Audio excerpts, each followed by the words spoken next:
उसलाई कति माया गर्छस् रे क्या, त्यति माया गर्छु जति म मेरो आमालाई गर्छु क्या, त्यति रेस्पेक्ट गर्छु जति मेरो आमालाई रेस्पेक्ट गर्छु। उनी मेरो साथको जस्तो लाग्छ। माया चाहिँ एउटासँग हुन्छ, सबैसँग हुँदैन।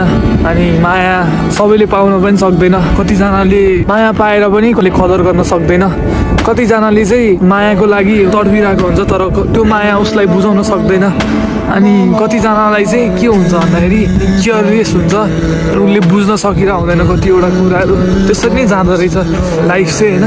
आफूलाई चाहिएको टाइममा चाहिँ राइट पर्सनसँग एउटा राम्रो माया हुन्छ नि, सबै कुरा पाउँछ। अनि त्यो मान्छे चाहिँ एकदमै लक्की हो जस्तो लाग्छ मलाई चाहिँ, खत्रै लक्की हो। किनकि सबैले माया बुझ्न सक्दैन, सबैले माया पाउन पनि सक्दैन, सबैले राइट पर्सन पाउन पनि सक्दैन।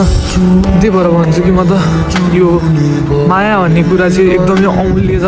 दुःखो माया पाउन अलिक गाह्रो नै छ होइन। त्यही भन्छु म त कस्तो